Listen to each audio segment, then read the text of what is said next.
Good evening, जय हिंद। आप सभी का आपके ई शिक्षा संवाद यूट्यूब चैनल और जूम क्लास में स्वागत है, जिसमें हम लोग तैयारी कर रहे हैं एनटीए यूजीसी नेट की, जिसका एग्जाम आपका 6 दिसंबर से 22 दिसंबर के बीच में होने वाला है। और उसके लिए हम लोग तैयारी कर रहे हैं पेपर फर्स्ट में यूनिट 6, जो कि बहुत ज्यादा इंपॉर्टेंट आपका रखता है, महत्वपूर्ण लॉजिकल रीजनिंग में आज हम लोग जो डिस्कस करने वाले हैं, हम लोग बात करेंगे इंडक्टिव और डिडक्टिव मेथड्स के बारे में। ठीक है, inductive and deductive, inductive and deductive के बारे में हम जानेंगे कि आगमन आगमन क्या होता है और निगमन क्या होता है। ठीक, आगमन और निगमन क्या होता है, सबसे पहले इसके बारे में हम लोग जान लेंगे, दोनों के बारे में क्या होता है, कैसे होता है, पूरी की पूरी कहानी आज हम लोग पढ़ लेंगे। आज के बाद फिर आप लोगों को इसके बारे में कोई भी समस्या फिर नहीं होने वाली है। ठीक है, तो क्या आप लोग तैयार हो, बताओ। सभी लोगों को मेरी आवाज क्लियर है? जी सर। सर कंपैरेटिव में पढ़ना है। हाँ, कॉम्पिटिटिव में पढ़ेंगे। ठीक है, तो सबसे पहले हम लोग बात करेंगे आगमन विधि को। वैसे अगर बात करें इन दोनों विधियों के जन्मदाता जो है अरस्तु माने जाते हैं, लेकिन वर्तमान समय में जो है आगमन के बेकन माने जाते हैं। याद रखिएगा, इसके बेकन है और जो है निगमन के अरस्तु हैं। ठीक है, ये दो नाम बहुत इंपॉर्टेंट है, इनके फाउंडर के नाम में भी आता है, और इसको जो है आप लोग ध्यान में रखेंगे। सबसे पहले इन्हीं दोनों का नाम आता है इसमें। ठीक, सबसे पहले अब इसमें बात करते हैं आगमन। आगमन क्या होता है, आगमन के बारे में। तो आगमन कहते हैं, आगमन विधि में हम सीधे सीधे कहते हैं किसी भी चीज को आ जाना। आगमन का सीधा सीधा अर्थ क्या होता है, आगमन का मतलब होता है आ जाना। क्या होता है? आ जाना। ठीक है, आ जाना होता है, आ जाना या आ जाता है, आ जाना या आ जाता है कोई भी चीज। अभी एग्जांपल से भी दिखाएंगे कि कैसे इसके प्रश्न आते हैं एग्जाम में आपके। ठीक है ना, इसमें क्या होता है, खुद से निष्कर्ष निकल जाए, मतलब जिसमें जो है, इसमें कहते हैं, इसमें क्या होता है, खुद से निष्कर्ष निकलना। जहां पर खुद से निष्कर्ष निकल जाता है उसको हम आगमन विधि कहते हैं, जिसमें सरल विषयों की, इसका प्रयोग हम किस में करते हैं, इसका प्रयोग हम सरल विषयों के लिए करते हैं। सरल विषयों के लिए, ठीक, इसका प्रयोग हम सरल विषयों के लिए करते हैं। अब वही बात करते हैं निगमन क्या होता है। निगमन विधि में क्या होता है, निकालना पड़ता है। क्या करना पड़ता है, इसमें होता है निकालना पड़ता है, निकालना पड़ता है। ठीक, निकालना पड़ता है इसमें निगमन विधि में। ठीक, अब इसके फादर कौन है, अरस्तु है। लेकिन पुराने समय में दोनों विधि के फादर कौन थे, अरस्तु थे। लेकिन आधुनिक समय में आगमन विधि इंडक्टिव मेथड के फाउंडर कौन है, तो इंडक्टिव मेथड के फाउंडर आपके बेकर है। वही डिडक्टिव मेथड की बात करेंगे कि तो इसके फाउंडर कौन है, इसके फाउंडर आपके अरस्तु है। ठीक है, ये हो जाता है आपका। अब देखिए एक लाइन लिखते हैं, और इसमें क्या है, इसका प्रयोग ये हो गया। इसका प्रयोग हम किसके लिए करते हैं, इसमें जो है कठिन विषयों के लिए, कठिन विषयों के लिए। ठीक है, कठिन विषयों के लिए इसका प्रयोग किया जाता है। क्लियर, कठिन विषयों के लिए हम इसका प्रयोग करते हैं। अब जैसे इसका एग्जाम्पल, जैसे एक दो लाइन लिखेंगे, दो लाइन में आपको पूरी पूरी चीजें समझ में आ जाएगी। इसमें लिखा होगा विशिष्ट। ठीक है, विशिष्ट से जब कभी हम सामान्य की ओर जाते हैं, तो ये आपका आगमन विधि से संबंधित है। किससे है, आगमन। वहीं पर जब नीचे से सामान्य से विशिष्ट की ओर जाते हैं तो वो निगमन हो जाता है। ठीक है, ये याद रखिएगा, आगमन और निगमन। जब जो है विशिष्ट से सामान्य की ओर आते हैं तो वो आगमन हो जाता है। वहीं पर जब सामान्य से विशिष्ट की ओर जाते हैं तो वो निगमन हो जाता है आपका। फिर यहीं से आपको और भी वर्ड मिलेंगे, जैसे व्यष्टि है, व्यष्टि से हम समष्टि की ओर जाते हैं। ठीक, तो यहाँ पर याद रखिए, नीचे की ओर आगमन, ऊपर की ओर निगमन। वहीं पर हम अगर बात करेंगे, उदाहरण आएगा आपका, उदाहरण से जब कभी हम नियम या उदाहरण से जब कभी हम सिद्धांत पर जाते हैं, किस पर जाते हैं, सिद्धांत पर। ठीक, उदाहरण से जब कभी हम सिद्धांत पर जाएंगे तो वो आपका क्या हो जाएगा, जब कभी उदाहरण से सिद्धांत की तरफ आते हैं तो आगमन होता है, जब कभी हम सिद्धांत से उदाहरण की तरफ जाते हैं तो निगमन होता है। अभी सब पूरा का पूरा हम लोग डिस्कस करेंगे कैसे होगा। फिर आपका तर्कवाक्य होगा, जब कभी तर्कवाक्य से हम नियम की तरफ जाते हैं, ठीक, नियम की तरफ जाते हैं, ये हो गया। फिर आपका आधार वाक्य से निष्कर्ष जब होता है,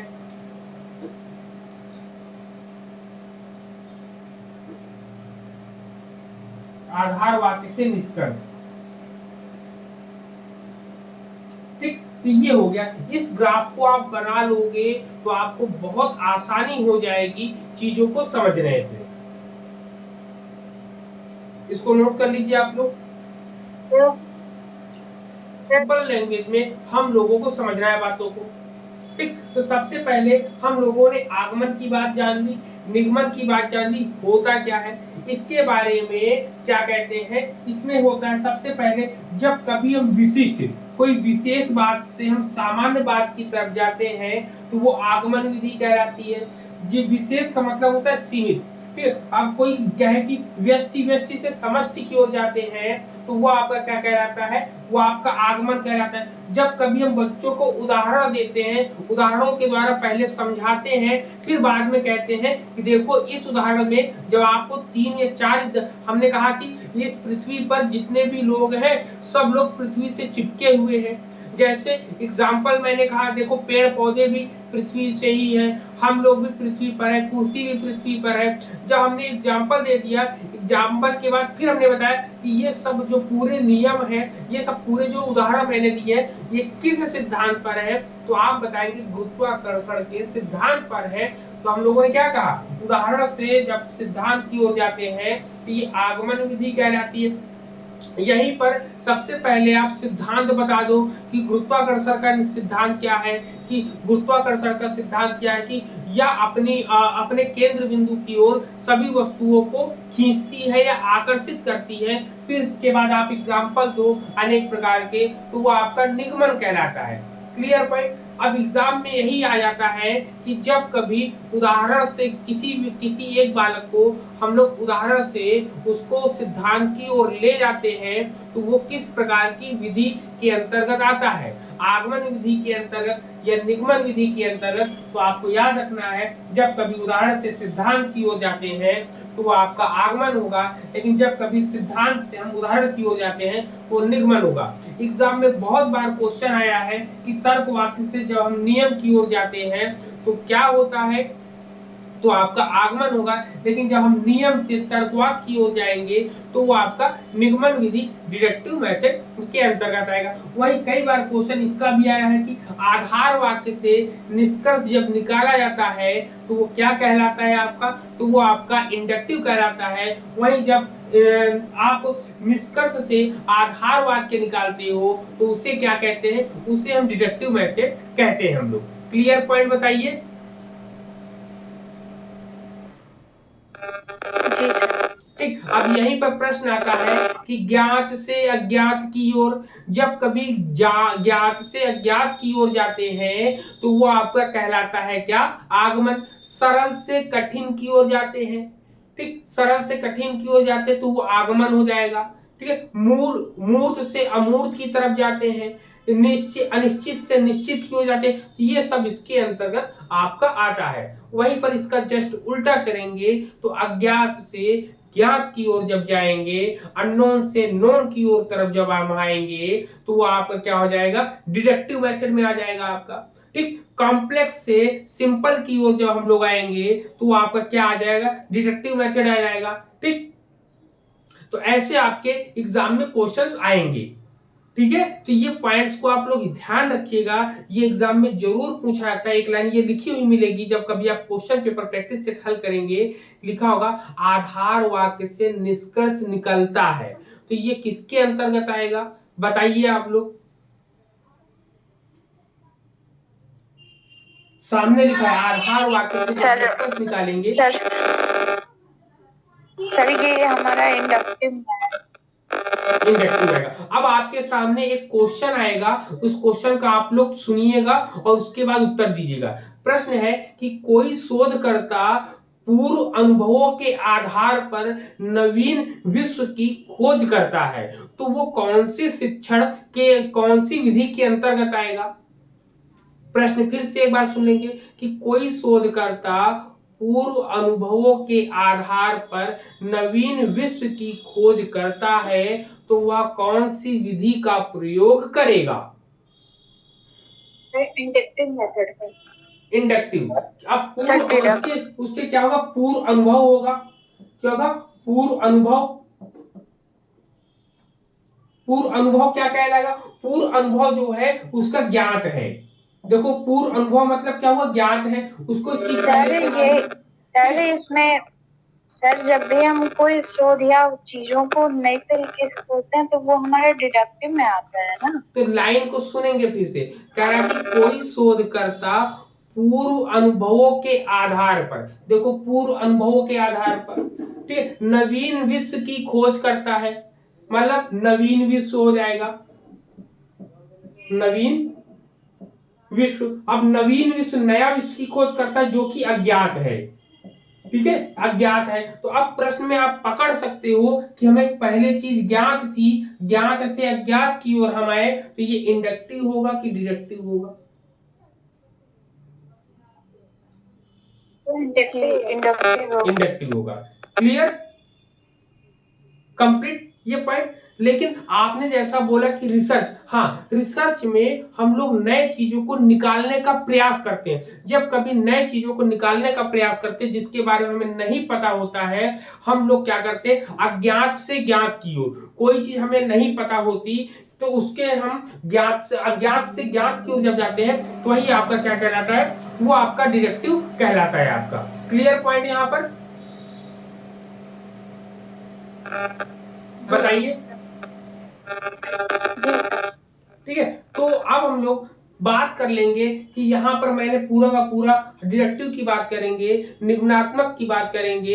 इसको डिडक्टिव मेथड बोलते हैं, इसको मेथड में आता है, इन्फ्रेंस में आता है, लॉजिक में आता है, तमाम तरीके की सब जगह इसका प्रयोग किया जाता है। लेकिन इसका मूल जो है बेसिक हम लोगों को समझ लेना चाहिए। ठीक, इसमें क्या कहता है, इसमें कहता है कि सामान्य से विशेष जो है, सामान्य से हम विशेष की ओर जब जाएंगे, ये पॉइंट जरूर याद रखिएगा, ये एग्जाम में पूछा जाएगा। जब कभी सामान्य से विशेष की ओर निष्कर्ष निकालने की प्रक्रिया होती है तो वो निगमनात्मक मतलब डिडक्टिव मेथड के अंतर्गत आता है। ठीक, निगमनात्मक में या डिडक्टिव में आधार वाक्यों को सत्य माना जाता है। ठीक है, आधार वाक्यों को क्या माना जाता है, सत्य माना जाता है। क्यों, क्योंकि वो मुख्य रूप से किससे, निष्कर्ष से निकाले जाते हैं। क्योंकि आधार वाक्य क्यों सत्य माना जाएगा डिडक्टिव में, क्योंकि वो निष्कर्ष से निकाले जा रहे हैं। ठीक है ना, क्लियर होगा पॉइंट। यहाँ पर हर एक पॉइंट को याद रखना है आपको। और मैंने कल आपको बताया था, कल पिछली क्लास में आपको मैंने क्या बताया था कि इंडक्टिव मेथड में हम लोग वैध और अवैध की बात करते हैं, वैलिड और इनवैलिड। ये भी पॉइंट को आप नोट डाउन करिएगा, ये बहुत इंपॉर्टेंट पॉइंट है जो एग्जाम में आपको बहुत हेल्प करने वाले हैं। क्लियर है पॉइंट, बताइए। ठीक है जी सर। अब आपके क्वेश्चन भी आए हैं, उस क्वेश्चंस को भी हम आपसे अगर आपको करा देंगे तो भी आपको चीजें काफी सरल हो जाएंगी आपकी। क्लियर, इंडक्टिव डिडक्टिव पहले क्लियर हो गया पूरा। जी सर दोनों के एग्जाम्पल कराते हैं। हाँ एग्जाम्पल अभी कराएंगे, बिल्कुल कराएंगे। पहले ये पूरे पॉइंट क्लियर हो गए, बताइए। जी सर। ठीक है। तो जब कभी इसमें क्या होता है, इसमें जब कभी निकालना पड़ता है तो मान लो निकालने के लिए हमें a प्लस बी का मान लो इसमें आता है a प्लस बी का होल ऑफ स्क्वायर, इसका फॉर्मूला निकालना है। इसके लिए जब कभी हम निकालते हैं तो a square plus b square plus 2ab होता है आपका, ठीक है, ये होता है। इसी प्रकार जब आप इसमें निकालते हो कि 2 प्लस 3 की वैल्यू क्या होगी, तो आप इसमें क्या लगाते हो, फॉर्मूला लगा देते हो। तो फॉर्मूला, या मान लो इसके बाद 2 प्लस 3 या आपके आगे x प्लस वाई का होल ऑफ स्क्वायर, इसका तो पता नहीं होता, इन सब चीजों को निकालना पड़ता है ना। तो जब कभी ऐसे चीजों में निकालना पड़ता है तो निगमन डिडक्टिव के अंतर्गत आता है। लेकिन इंडक्टिव के अंतर्गत क्या आता है, ठीक, इंडक्टिव के अंतर्गत आप देख लोगे, इंडक्टिव में जब कभी हम देखते हैं तो इसके अंतर्गत हमें बहुत सी चीजें देखने को मिलती हैं। ठीक, इसमें क्या मिलता है आपका, देखो गर्मी बहुत ज्यादा है।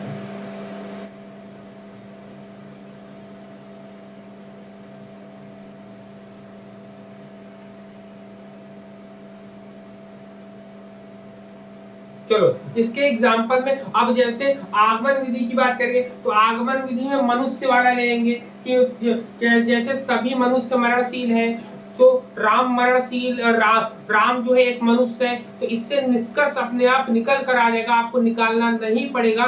क्यों, क्योंकि ये आपका व्याप्ति संबंध होता है, प्रकृति का नियम होता है।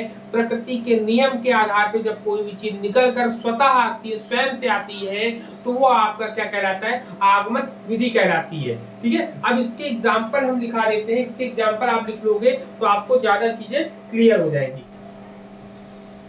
यदि वर्षा होगी,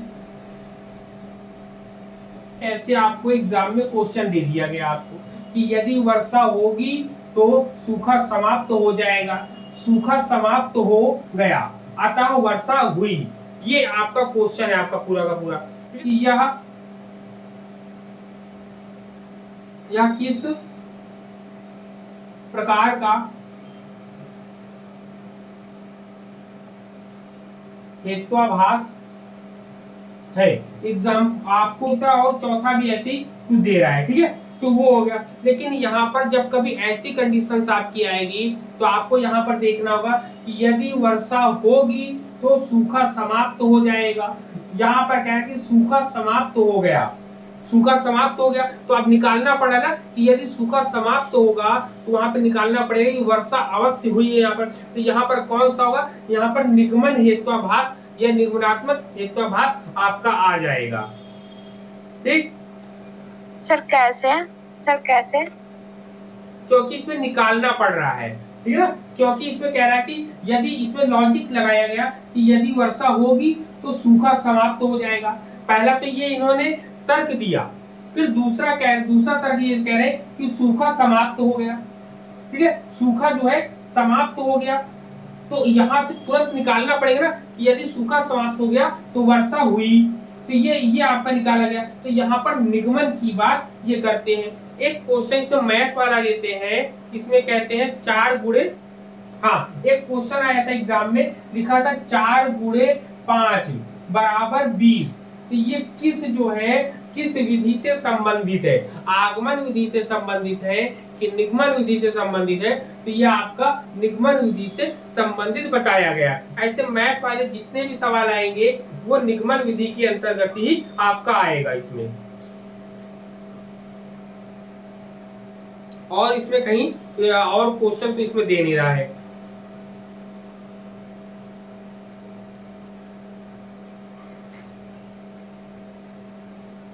एक क्वेश्चन और है, चाहो तो आप लिख लो, चलो लिखो सब लोग, इसको साफ कर देते हैं। शनि और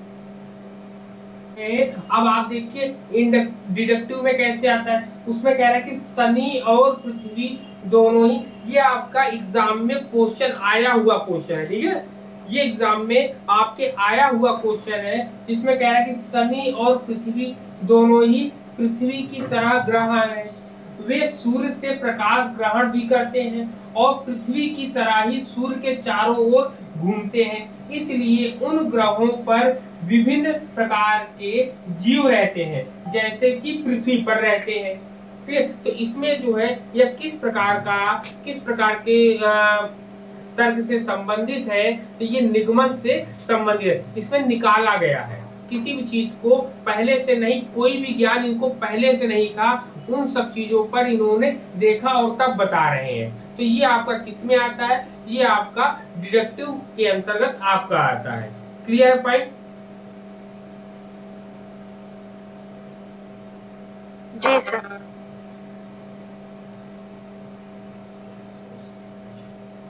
ठीक है, तो ये आ गया आपका इतना। ठीक है, तो ये आपके इतने पॉइंट थे जिसमें हम लोगों ने इंडक्टिव और डिडक्टिव के ग्रुप में हम लोगों ने बातें करी, डिस्कस करी। ठीक है ना, ये पॉइंट हम लोग को ध्यान रखना है। ठीक है, अब इसमें कह सकते हैं, इसको अगर कॉम्परेटिव में हम बात करें तो दोनों में अंतर क्या होता है इसको भी जान लेते हैं। कहते हैं निगमन में आधार वाक्य को सत्य मान लिया जाता है। आप लोग एक एक लाइन को ध्यान से सुनेंगे, अगर आपको लगे कि लिखना है तो लिख लीजिएगा।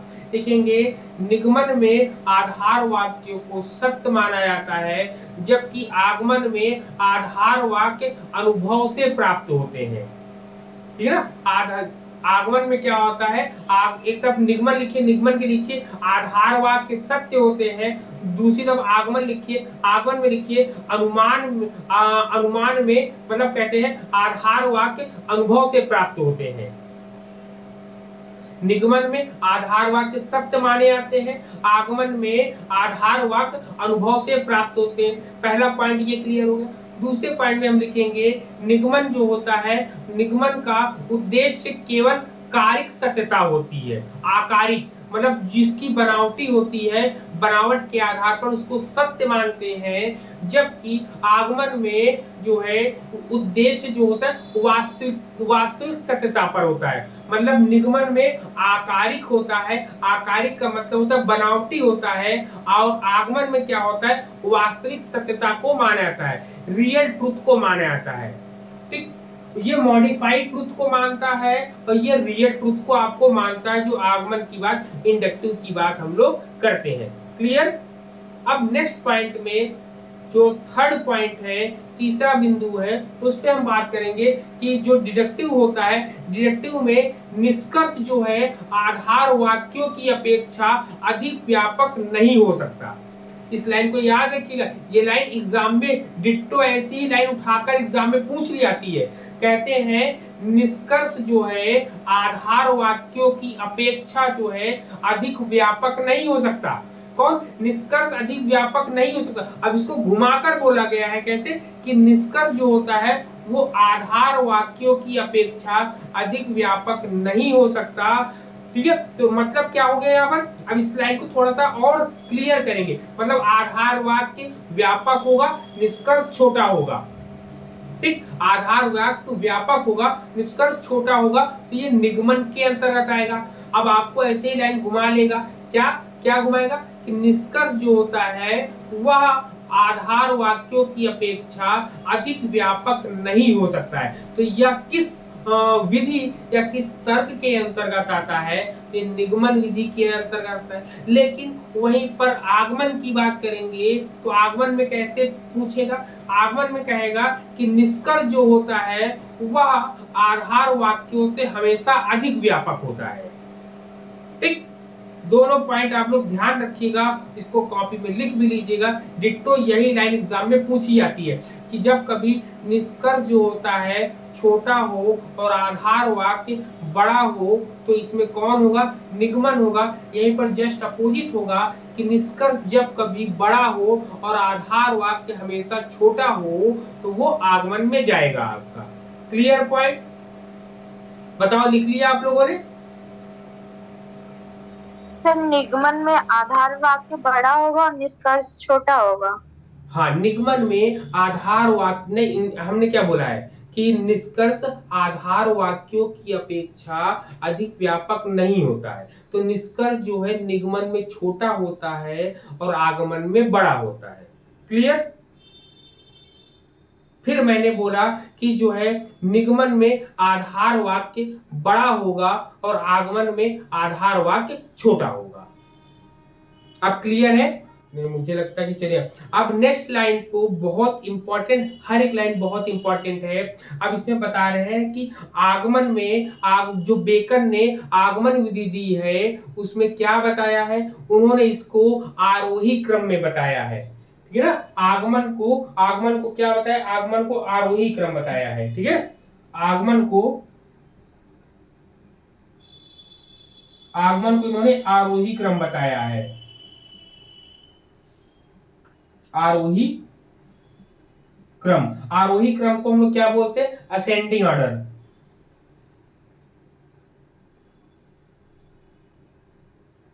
असेंडिंग ऑर्डर, ठीक, असेंडिंग ऑर्डर आपका होता है। क्लियर? क्या होता है ये आपका आगमन में आरोही क्रम होता है, असेंडिंग ऑर्डर होता है। मान लो जब कभी हम ऊपर नीचे से ऊपर की ओर पर्वत चढ़ते हैं तो ये क्या होता है, और चढ़ने के बाद फिर नीचे उतरते हैं, या आप अपने घर से सीढ़ी पर चढ़ते हो फिर उसके बाद नीचे उतरते हो। तो जब कोई ऊपर की ओर चढ़ रहा होता है तो उसको आरोही क्रम बोलते हैं। जैसे यहाँ पर 1 2 3 4 5 ये 6, जब कभी 6 से नीचे आएगा 6, फिर 5, फिर 4, फिर उसके बाद 3, फिर उसके बाद 2 और फिर लास्ट में 1, तो ये क्या होगा, ये आरोही क्रम हो गया आपका। आरोही, जब कभी नीचे से ऊपर की ओर जाएंगे तो आरोही क्रम होगा, और ऊपर से जब नीचे की ओर आएंगे तो वो अवरोही क्रम होगा, जिसको डिसेंडिंग ऑर्डर बोलते हैं। क्या बोलते हैं? अब निगमन जो होता है, निगमन में डिसेंडिंग ऑर्डर होता है, ठीक है। निगमन में क्या होता है, डिसेंडिंग ऑर्डर होता है, ठीक है। लिख लीजिए, निगमन में डिसेंडिंग ऑर्डर होता है, ठीक, डिसेंडिंग, जिसको अवरोही क्रम बोलते हैं हम लोग। क्लियर है पॉइंट? बताइए, लिख लिया सब लोगों ने? बताइए। जी सर। नेहा, शैलवी? जी sir. Okay okay, doubts clear है ना सब? ये हर एक जितनी भी लाइन में बताया हूं एग्जाम में डिट्टो आए हुए क्वेश्चन है। आप प्रीवियस ईयर के क्वेश्चन को जब आप देखेंगे तो आपको स्वतः ही मालूम हो जाएगा, स्वयं ही मालूम हो जाएगा कि जो भी पॉइंट लिखे गए हैं वो कितने महत्वपूर्ण आज बताए गए हैं आपको। क्लियर है पॉइंट?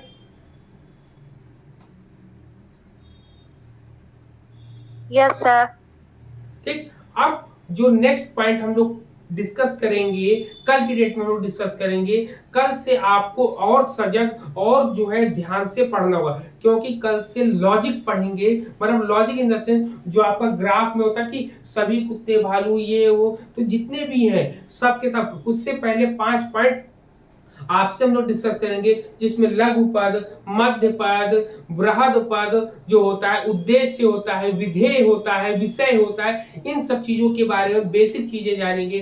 सर्वव्यापी क्या होता है, इन सब के बारे में हम लोग डिस्कस करेंगे। ठीक है, ठीक है, तो चलिए हम लोग सुबह मिलेंगे। तब तक के लिए सभी को शुभ रात्रि। जय हिंद सभी।